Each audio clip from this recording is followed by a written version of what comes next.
मैं डॉक्टर देवेंद्र पांडे, प्रवक्ता jardin college Biswa Sitapur, आप सभी का रसायन विज्ञान की इस कक्षा में स्वागत करता हूं। आज के लेक्चर में हम लोग पी ब्लॉक के तत्वों का अध्ययन प्रारंभ करेंगे। इसमें सबसे पहले आपको मैं जानकारी देना चाहता हूं, यूपी बोर्ड एग्जामिनेशन में इस इकाई से अर्थात पी ब्लॉक के तत्वों से कुल 7 अंक के प्रश्न पूछे जाते हैं, जिसमें जो सबसे महत्वपूर्ण प्रश्न 5 अंक का निर्माण बीज वाला होता है वो भी इस ब्लॉक से निश्चित पूछा जाता है। इसलिए हम सभी को इस ब्लॉक का अध्ययन बहुत अच्छी तरीके से समझ करके करना है। मैं सबसे पहले इस पी ब्लॉक के अंतर्गत पी ब्लॉक के तत्व क्या होते हैं इसकी डिफिनीशन आपको बताना चाहता हूं। वे तत्व जिनमें उनका अंतिम इलेक्ट्रॉन पी उपकोष में प्रवेश करता है उन्हें पी ब्लॉक के तत्व कहते हैं। इन सभी तत्वों की संयोजी कक्षा का इलेक्ट्रॉनिक विन्यास NS2 NP126 होता है, अर्थात पी उपकोष में 1 से लेकर के 6 इलेक्ट्रॉन तक भरे जाते हैं। अब हम पी ब्लॉक के तत्वों की आवर्त सारणी में स्थिति कहां पर होती है उसको देख लेते हैं। देखिए, इस तरफ ये आवर्त सारणी का स्केच मैंने किया है, जिसमें इस दाहिने हिस्से पर अगर आप अपनी नजर डालेंगे तो पाएंगे कि यहाँ पर ये पी ब्लॉक स्थित है। अब इसमें हम लोग देखते हैं कि पी ब्लॉक के अंतर्गत कुल कितने वर्ग आते हैं। इसमें कुल 6 वर्ग है। वर्ग नंबर 13, 14, 15, 16, 17 और 18। इसी प्रकार से देखिए, आपको यहाँ आवर्त सारणी में भी हमने उनको अंकित किया है, ग्रुप नंबर 13 से लेकर के 18 तक। ग्रुप नंबर 13 को बोरान परिवार, 14 को कार्बन परिवार, 15 को नाइट्रोजन परिवार, 16 को ऑक्सीजन परिवार, 17 को हाइड्रोजन परिवार तथा 18 को अक्रिय गैसें कहते हैं।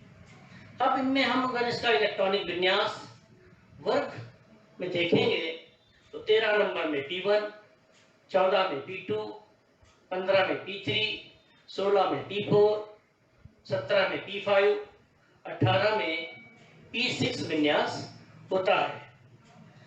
अब यहाँ पर मैंने अभी आपको बताया कि पी ब्लॉक में 6 वर्ग होते हैं, तो 6 वर्ग ही क्यों होते हैं इसको ध्यान में रखना बहुत आवश्यक है, क्योंकि इनका अंतिम इलेक्ट्रॉन पी उपकोष में प्रवेश करता है। इसमें अधिकतम इलेक्ट्रॉन ग्रहण करने की जो क्षमता होती है वो 6 इलेक्ट्रॉन की होती है। 1 से 6 तक अधिकतम 6 इलेक्ट्रॉन ही भरे जा सकते हैं, इसलिए इसमें वर्ग की संख्या 6 है। यहाँ पर देखिए, इस तरीके से मैंने सभी वर्गों को यहाँ पर दिखाया है। अब एक प्रश्न इसमें और उठता है कि जो पी ब्लॉक तत्वों का वर्ग नंबर 18 है, 18, यहाँ पर सबसे ऊपर हीलियम तत्व रखा हुआ है। अब इसको भी हम लोग जान लेते हैं कि वर्ग नंबर 18 में हीलियम क्यों रखा गया है, जबकि हीलियम का जो इलेक्ट्रॉनिक विन्यास होता है वो 1s2 होता है, अर्थात इसका अंतिम इलेक्ट्रॉन तो s उपकोष में उपस्थित है, तो इसकी पी उपकोष में रखने की आवश्यकता क्यों पड़ी। अब आप देखें, जो हीलियम का विन्यास होता 1s2, ये ठीक अक्रिय गैसों जैसा स्थायी होता है।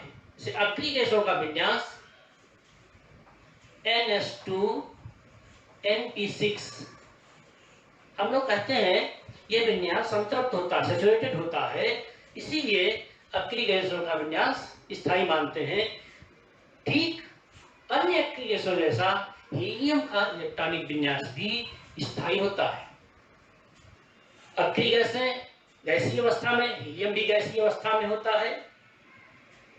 अब देखो, दूसरी भी बात बताना आपको आवश्यक है कि अगर इसमें S उपकोष में अंतिम इलेक्ट्रॉन था तो एस ब्लॉक में भी क्यों नहीं रखा गया, पी में क्यों रखा गया? दोनों बातें एक साथ हम तुलनात्मक तरीके से आपको बताते हैं। अक्रिय गैस है, हीलियम गैस है, जबकि एस ब्लॉक बोले तब तो सॉलिड होते हैं, इसलिए वहां नहीं रखा गया। हीलियम अधातु है, एस ब्लॉक के तत्व सभी धातुएं होती हैं, इसलिए वहां नहीं रखा गया। अक्रिय गैसों के साथ रखा गया। अक्रिय गैसें क्रियाशील नहीं होती हैं, हीलियम भी क्रियाशील नहीं है, जबकि हम सभी जानते हैं जो एस ब्लॉक की धातुएं होती हैं बहुत ही क्रियाशील होती हैं। तो इस प्रकार से आपको ये स्पष्ट हो गया होगा, पूरी तरीके से समझ में आ गया होगा कि हीलियम में उसका अंतिम इलेक्ट्रॉन एस कोर्स में होते हुए भी इस हीलियम को पी ब्लॉक के तत्वों में क्यों रखा गया है और पी ब्लॉक के तत्वों में वर्ग संख्या 18 में क्यों रखा गया है, क्योंकि उस वर्ग से इसकी समानताएं प्रदर्शित होती हैं। अब पी ब्लॉक के तत्वों में जो 12th क्लास में हमें सबसे पहले वर्ग पढ़ना है वह है वर्ग नंबर 15। वर्ग नंबर 15 के तत्वों को हम लोग नाइट्रोजन परिवार भी कहते हैं। अब नाइट्रोजन परिवार के विषय में हम लोग विस्तार चर्चा करते हैं। नाइट्रोजन परिवार के इन तत्वों को निकोजन भी कहते हैं, क्योंकि इन तत्वों से घुटन जैसी महसूस होती है, इसलिए इनको निकोजन्स भी कहते हैं।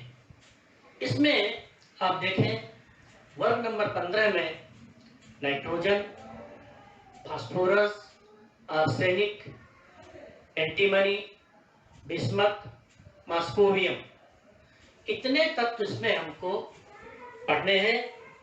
और इन तत्वों में सबसे पहले हम इनकी उपलब्धता पर हम नजर डालते हैं, इनकी प्रकृति में क्या उपस्थिति है उसको हम लोग देखते हैं।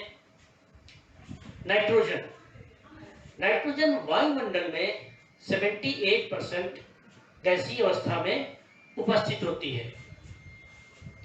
साथ ही साथ जो अर्धकृष्ण में खनिज उपस्थित होते हैं, मुख्यतः चिली साल्टपेटर, इंडियन साल्टपेटर यानी सोडियम नाइट्रेट, पोटेशियम नाइट्रेट के रूप में उपस्थित होता है।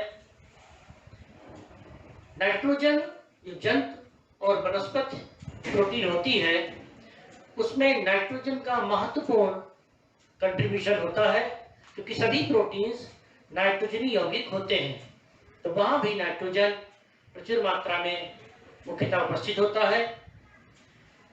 अब जो न्यूक्लिक एसिड होते हैं, हम सभी लोग जानते हैं न्यूक्लिक एसिड जो आनुवंशिक गुणों को एक पीढ़ी से दूसरी पीढ़ी को ले जाते हैं, इनमें भी जो नाइट्रोजनी क्षार होते हैं वहां पर भी नाइट्रोजन महत्वपूर्ण रूप से उपस्थित होता है, अर्थात नाइट्रोजन की उपस्थिति डीएनए, आरएनए अर्थात न्यूक्लिक एसिड में होती है। अब हम फास्फोरस को, उसकी प्रकृति में उपस्थिति को हम देखते हैं। जितने भी प्रकृति में फास्फेट खनिज होते हैं उनमें फास्फोरस उपस्थित है। इसके अतिरिक्त जंतुओं के दांतों में, हड्डियों में फास्फोरस उपस्थित होता है। जो वनस्पति और जंतु की कोशिकाएं हैं उनमें, जो मनुष्य या जो जंतु होते हैं उनकी पेशियों में, उनके मस्तिष्क में फास्फोरस की उपस्थिति होती है। दूध, अंडे में फास्फोरस पाया जाता है। साथ ही साथ जो डीएनए, आरएनए, जो न्यूक्लिक एसिड होते हैं उसमें जो मुख्य घटक फास्फोरिक एसिड होता है वहां पर भी फास्फोरस उपस्थित होता है। अब हम इस वर्ग के अन्य तत्वों की उपस्थिति को देखते हैं। आर्सेनिक, बिस्मथ, एंटीमनी, ये तत्व खनिज में जो सल्फाइड खनिज होते हैं वहां पर उपस्थित होता है, उनमें पाया जाता है। इसके अतिरिक्त जो अंतिम तत्व मॉस्कोवियम है, यह संश्लेषित तत्व होता है, इसलिए इसको तो संश्लेषण जिससे बनाया जाता है, इसलिए प्रकृति में इसकी उपस्थिति नहीं होती है। अब हम लोग पी ब्लॉक के तत्वों में जो पहला वर्ग 15 नंबर वर्ग है, नाइट्रोजन परिवार है, इसके सामान्य गुणों की चर्चा करते हैं। सबसे पहला पॉइंट इसके अंतर्गत उसका इलेक्ट्रॉनिक विन्यास लेते हैं। इन तत्वों का संयोजी कक्षा का इलेक्ट्रॉनिक विन्यास NH2 Np3 होता है। अर्थात आपको नजर आ रहा होगा कि P उपकोष में 3 इलेक्ट्रॉन उपस्थित है। यह उपकोष हाफ फिल्ड है। हाफ फिल्ड होने के कारण हाफ फिल्ड होने के कारण इसका स्थायित्व अधिक होता है। तो आप देखेंगे इस इलेक्ट्रॉनिक विन्यास के कारण इनके गुणों में कुछ विशिष्टता आगे हमको दिखाई पड़ेगी, उसके हम आगे ही चर्चा करेंगे। नेक्स्ट पॉइंट पे हम देखते हैं कि इसकी भौतिक अवस्था। नाइट्रोजन गैसीय अवस्था में उपस्थित है। फास्फोरस ठोस है लेकिन यह मोम जैसा होता है। आर्सेनिक, एंटीमनी, बिस्मथ ये पूर्णतया ठोस होते हैं। अर्थात में कह सकते हैं नाइट्रोजन से लेकर के बिस्मथ तक कठोरता बढ़ती है। अगले पॉइंट में हम लोग इन तत्वों के धात्विक और अधात्विक गुणों को देखते हैं। आप देखें नाइट्रोजन और फास्फोरस ये अधातु हैं। आर्सेनिक, एंटीमनी उपधातु है। बिस्मथ और मास्कोबियम ये धातुएं होती हैं। अर्थात आप देखेंगे धात्विक गुण नाइट्रोजन से लेकर के मास्कोबियम तक बढ़ रहा है। अगर हम इसका रिवर्स अधात्विक गुण कहेंगे तो अधात्विक गुण ऊपर से नीचे जाने पर घटेगा। जब धात्विक गुण ऊपर से नीचे जाने पर बढ़ रहा है तो धात्विक गुण का मतलब उसमें इलेक्ट्रॉन हटाने की, अर्थात परमाणु का धनायन के रूप में अपने को प्रकट करने की प्रवृत्ति होती है। अर्थात वो प्रवृत्ति ऊपर से नीचे तक, बिस्मथ से मास्कोबियम तक बढ़ेगी। इसी का एक्सप्लेनेशन हम अगले वाले पॉइंट में प्रयोग कर लेते हैं। चालकता। जो तत्व चालकता प्रदर्शित करते हैं उनमें इलेक्ट्रॉन आसानी से उसमें से निकलने की प्रवृत्ति रखते हैं।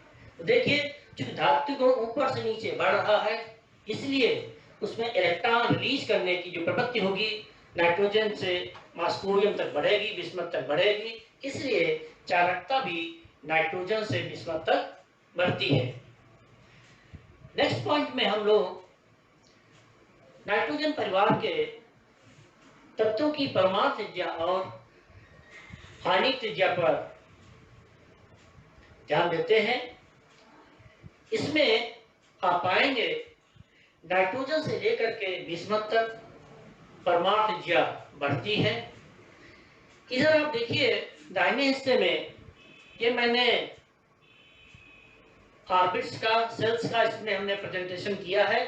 तो ऊपर से नीचे की तरफ जब हम बढ़ते हैं तो एक एक करके ऑर्बिट्स, सेल्स की संख्या बढ़ती है जिससे आकार ऊपर से नीचे जाने पर बढ़ता है। एक बिंदु यहाँ पर और भी ध्यान देना आवश्यक है।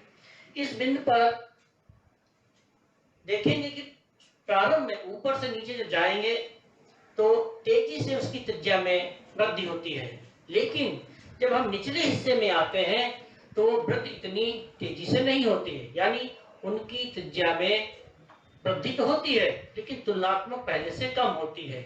इसका कारण डी और एफ उपकोष का आ जाना, क्योंकि उनकी वजह से उनका जो शील्डिंग प्रभाव होता है, शील्डिंग इफेक्ट होता है, डी और एफ का कम होता है, इसलिए तुलनात्मक रूप से उनकी त्रिज्या कम होती है। लेकिन ओवरऑल जब हम देखेंगे तो ऊपर से नीचे उनकी त्रिज्या बढ़ती है।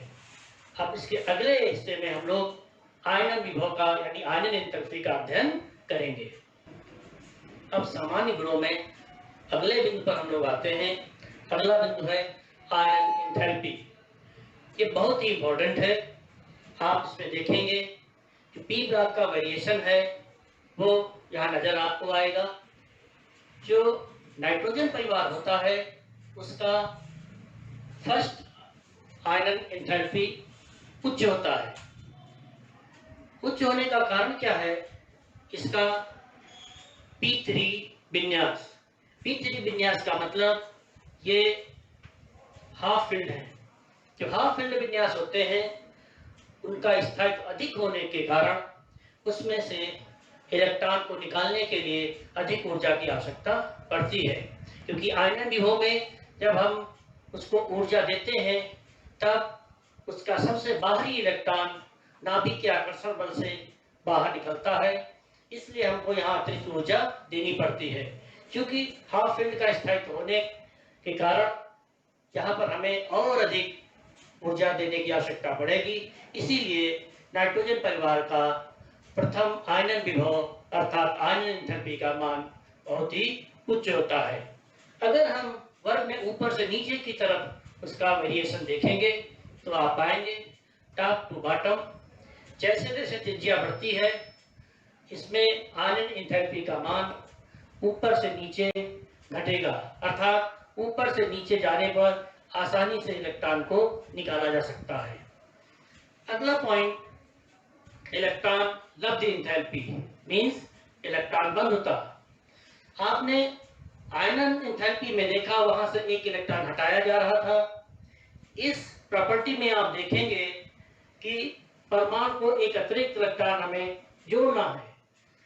आमतौर से इस प्रक्रिया में आयनन लब्ध एंथैल्पी में इलेक्ट्रॉन को जब हम जोड़ते हैं तो उसमें ऊर्जा उसमें उत्सर्जित होती है, परंतु यहाँ हम देखेंगे इस नाइट्रोजन परिवार में क्योंकि इनका स्थायित्व अधिक होता है, हाफ फील्ड विन्यास के कारण, अर्धपूर्ण विन्यास के कारण, अधिक स्थायी होने के कारण ये आसानी से इसमें इलेक्ट्रॉन नहीं जोड़ते हैं। उसका कारण क्या है? उसका कारण ये होता है कि इसमें स्थायित्व होने के कारण वो अतिरिक्त इलेक्ट्रॉन को जोड़ना नहीं पसंद करता, अर्थात उसकी प्रवृत्ति नहीं होती है। इसलिए आप देखेंगे इस वर्ग के तत्वों की जो इलेक्ट्रॉन लब्ध एंथैल्पी होती है वो निम्न होती है, निम्न होती है, अर्थात हमें कह सकते हैं इसमें इलेक्ट्रॉन जोड़ने की प्रवृत्ति बहुत कम होती है। अगले बिंदु पर हम लोग आते हैं। इसमें आप देखेंगे विद्युत ऋणात्मकता, नाइट्रोजन से बिस्मथ तक इनकी इलेक्ट्रोनेगेटिविटी घटती है क्योंकि ऊपर इनका आकार छोटा है तो उसमें आकर्षण अधिक होता है। जैसे जैसे हम नीचे ऊपर से नीचे की तरफ बढ़ेंगे इनके आकार में त्रिज्या में बढ़ोतरी होती है, वृद्धि होती है, इसलिए इनका जो इलेक्ट्रोनेगेटिविटी होती है वो ऊपर से नीचे कम होती चली जाती है। अब हम लोग अगले बहुत महत्वपूर्ण बिंदु की तरफ पॉइंट की तरफ आते हैं, आक्सीकरण अवस्था। नाइट्रोजन परिवार में प्रायः -3, +3, +5 ये आक्सीकरण अवस्थाएं उनके यौगिकों में तत्वों पर प्रदर्शित होती हैं। लेकिन नाइट्रोजन परिवार में जो भारी तत्व हैं उनमें एक बहुत बड़ा वेरिएशन देखने को मिलता है। यही नहीं, पूरे पी ब्लॉक के तत्वों में जो सभी भारी तत्व होते हैं अर्थात जो पी ब्लॉक के निचले हिस्से में हैं वो सभी अपनी जो आक्सीकरण अवस्था है जिनमें 2 का डिफरेंस होता है वो निचली आक्सीकरण अवस्था अधिक स्थायी प्रदर्शित करते हैं, जबकि उसकी जो 2 के अंतर की बड़ी वाली प्लस आक्सीकरण अवस्था होती है उसमें स्थायित्व कम प्रदर्शित करते हैं। इसका कारण इनर्ट पेयर इफेक्ट होता है, अक्रिय युग्म प्रभाव। अक्रिय युग्म प्रभाव क्या है? अक्रिय युग्म प्रभाव से इनकी आक्सीकरण संख्या के स्थायित्व पर असर क्यों पड़ता है, प्रभाव क्यों पड़ता है, इस पर एक तरफ से ध्यान देना आवश्यक है। सबसे पहले ये जानिए कि अक्रिय युग्म प्रभाव होता क्या है। अक्रिय युग्म प्रभाव का मतलब जो पी ब्लॉक के तत्व होते हैं इंक्लूडिंग नाइट्रोजन परिवार, इसमें जो NH2 यानी S कोष में उपस्थित जो इलेक्ट्रॉन युग्म होता है इसका रिएक्शंस में क्रियाओं में अक्रियता प्रदर्शित करना ही अक्रिय युग्म प्रभाव कहलाता है। अब ये एक्टिविटी को प्रभाव क्यों प्रदर्शित करते हैं और केवल भारी तत्व ही क्यों प्रदर्शित करते हैं, इस पर चर्चा हम लोग करते हैं। देखिए, जब हम अभी त्रिज्या में आपको बता रहे थे, जब ऊपर से नीचे की तरफ हम बढ़ते हैं तो आकार में उनके वृद्धि होती है। त्रिज्या में हमने आपको यह भी बताया था, पहले शुरुआत में बहुत तेजी से वृद्धि होती है, फिर नीचे जो भारी तत्व हैं उनकी त्रिज्या में वृद्धि तो होती है, लेकिन तुलनात्मक वृद्धि कम होती है। इसका कारण क्या है? क्योंकि डी और एफ कोष का उनके विन्यास में आ जाना। डी और एफ कोष, इनका जो शील्डिंग इफेक्ट होता है बहुत ही पुअर होता है। शील्डिंग इफेक्ट का मतलब एक बार हम लोग समझ लेते हैं, नाभिक बाहरी इलेक्ट्रॉनों को अपनी ओर आकर्षित करता है, लेकिन जो अंदर की कक्षाएं होती हैं वो बाहर के इलेक्ट्रॉनों को प्रतिकर्षित करने लगते हैं, क्योंकि दोनों पर ऋणावेश होता है। अब जो डी और एफ कोष होते हैं, इनका जो शील्डिंग इफेक्ट होता है दुर्बल होता है, इसलिए वो एस के जो बाहर का इलेक्ट्रॉन है उसको कम प्रतिकर्षित करते हैं, अर्थात नाभिक का जो आकर्षण बल है, यानी प्रभावी नाभिकीय आवेश, इसमें वृद्धि हो जाती है। तो जो एस कोष में दो इलेक्ट्रॉन उपस्थित हैं उनको अपनी ओर स्ट्रांगली यानी अधिक पावर से खींचते हैं, इसलिए उन दोनों इलेक्ट्रॉनों का निकलना बहुत ही कठिन हो जाता है। इसलिए कहते हैं ये दोनों इलेक्ट्रॉन एनएस इलेक्ट्रॉन अक्रियता प्रदर्शित करते हैं, रिलेक्टेंस प्रदर्शित करते हैं, इलेक्ट्रॉन में आसानी से हिस्सा नहीं लेते हैं, इसलिए उसकी जो लोअर ऑक्सीडेशन स्टेट होती है वो अधिक स्थायी होती है और उसकी जो उच्च ऑक्सीडेशन स्टेट होती है वो कम स्थायी होती है। इस जगह पर हम आपको इनर्ट इफेक्ट को ठीक से समझा दे रहे हैं, क्योंकि अगले वर्ग में भी इसकी आवश्यकता पड़ेगी, वहां पर हम इतने डिटेल में आपको नहीं समझाएंगे। इसलिए यहाँ पर जिनका जो इनर्ट इफेक्ट का कारण मैंने समझाया है उसको ठीक से आपको समझ लेना है। अगला पॉइंट हम आते हैं नाइट्रोजन का असामान्य व्यवहार। आप पाएंगे कि इस वर्ग में जो नाइट्रोजन है अन्य तत्वों से कुछ अलग व्यवहार, भिन्न व्यवहार प्रदर्शित करता है। उसका क्या कारण है? बहुत छोटा आकार, उच्च विद्युत ऋणात्मकता, उच्च आयनिक एंथैल्पी, डी कोष की अनुपस्थिति, इन चार कारणों से अन्य से वो अलग व्यवहार प्रदर्शित करता है। क्योंकि अन्य तत्व क्रियाशील है, ये बहुत कम क्रियाशील होता है। अन्य सभी ठोस अवस्था में पाए जाते हैं, गैस अवस्था में होता है। नाइट्रोजन के हाइड्राइड बहुत स्थायी होते हैं, अन्य के इतने स्थायी नहीं होते हैं हाइड्रोजन बॉन्डिंग के कारण। नाइट्रोजन में जो ट्रिपल बॉन्ड होता है उसका बंध वियोजन ऊर्जा बहुत ही उच्च होता है, इसीलिए उसकी क्रियाशीलता बहुत कम होती है। और इसके अतिरिक्त नाइट्रोजन द्विपरमाणुक होता है, जबकि अन्य सभी फास्फोरस से लेकर के P4 अन्य सभी एक उसमें 8 परमाणुक होते हैं, अष्टपरमाणुक होते हैं।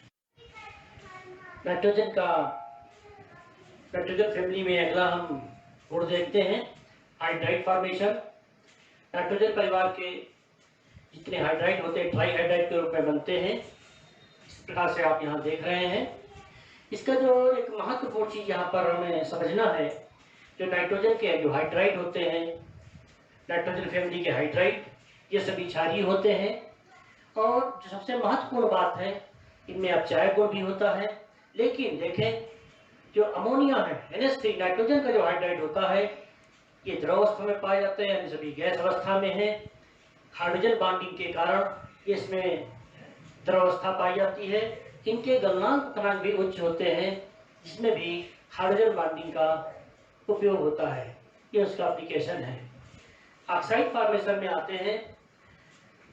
नाइट्रोजन फैमिली ट्राईऑक्साइड पेंटाऑक्साइड बनाती है।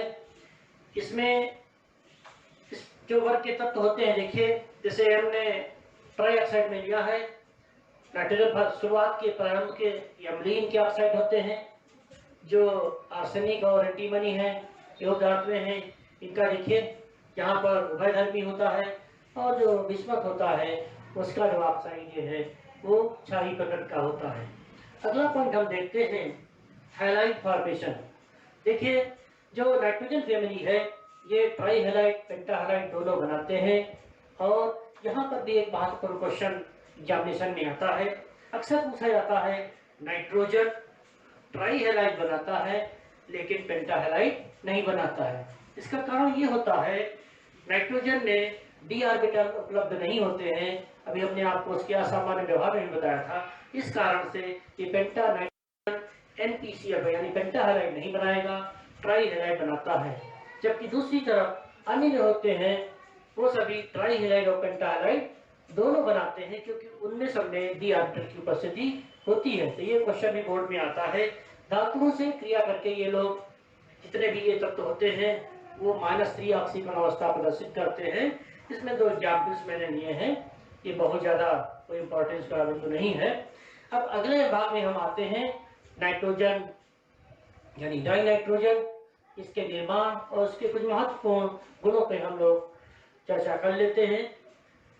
ये नाइट्रोजन जो गैस होती है इसको हम औद्योगिक तौर पर वायु के प्रभावी आसवन से प्राप्त करते हैं। ये 77 केल्विन पर आसानी द्रवित हो जाती है और जितनी बाकी गैस होती है उसको हम अलग कर देते हैं और दो नाइट्रोजन प्राप्त कर लेते हैं। लेबोरेटरी में कैसे बनाएंगे, प्रयोगशाला में कैसे, उसमें कैसे हम नाइट्रोजन को प्राप्त करेंगे। सोडियम नाइट्राइड और अमोनियम क्लोराइड के जलीय विलयन को गर्म करने पर नाइट्रोजन गैस प्राप्त होती है। इसके अन्य मेथड भी आप देखिए, जो इंपॉर्टेंट रिएक्शंस हैं ये भी पूछ लिए जाते हैं। अमोनियम डाइक्रोमेट को गर्म करने पर उसमें भी नाइट्रोजन प्राप्त होती है। एजाइड्स जो होते हैं उनको भी गर्म करने पर नाइट्रोजन प्राप्त होती है। यहाँ बेरियम एजाइड का एक एग्जाम्पल मैंने लिया है। अब इसकी प्रॉपर्टीज पर आते हैं। नाइट्रोजन रंगहीन, गंधहीन, स्वादहीन, जल में अल्प विलय होती है। यद्यपि जो नाइट्रोजन है, मैंने असामान्य व्यवहार में पहले आपको बताया था कि ट्रिपल बॉन्ड के होने के कारण इसमें ट्रिपल बॉन्ड होती है, इसकी जो बंध वियोजन ऊर्जा होती बहुत अधिक होती है, तो बॉन्ड आसानी से टूटती नहीं है। जब बॉन्ड आसानी से नहीं टूटती है तो इसकी क्रियाशीलता बहुत कम होती है, रूम टेम्परेचर पर ऑलमोस्ट इनर्ट होती है, अक्रिय होती है। लेकिन कुछ जो क्रियाशील धातुएं होती हैं, क्रियाशील धातुएं इसमें जल करके उनके नाइट्राइड बनाती हैं, जैसे lithium, lithium nitride, magnesium, magnesium nitride बनाता है, एल्यूमिनियम, एल्यूमिनियम नाइट्राइड बनाता है। ये नाइट्राइड बन जाने के बाद इनका भी कुछ एप्लीकेशन है। जैसे मैग्नीशियम एल्यूमिनियम के जो नाइट्राइड है वो अक्सर एग्जामिनेशन में पूछा जाता है कि जल अपटर पर क्या होता है, तो इनमें से अमोनिया गैस उत्पन्न होती है। कि आगे भी इनका इंपॉर्टेंस होगा अमोनिया के निर्माण में, वहां भी काम आ जाएंगे। अन्य रिएक्शंस हम देखते हैं नाइट्रोजन हाइड्रोजन के साथ। हाइबर प्रोसेस में आयरन चूर और मॉलिब्डेनम की उपस्थिति में अमोनिया बनाता है। N2 और ऑक्सीजन इलेक्ट्रिक स्पार्क में की वजह में 2000 केल्विन टेम्परेचर पर नाइट्रिक ऑक्साइड गैस बनती है। ये कुछ इसकी रिएक्शंस हैं। अब इसके हम उपयोग पर आते हैं। उपयोग में अमोनिया बनाने में, नाइट्रोजन के यौगिक बनाने में, अक्रिय वातावरण की जहां आवश्यकता होती है वहां पर नाइट्रोजन का प्रयोग किया जाता है। जो द्रव नाइट्रोजन होता है वो खाद्य पदार्थों के संरक्षण में इसका प्रयोग किया जाता है। अगले टॉपिक में हम लोग हाइबर से अमोनिया के बनाने का अध्ययन करेंगे।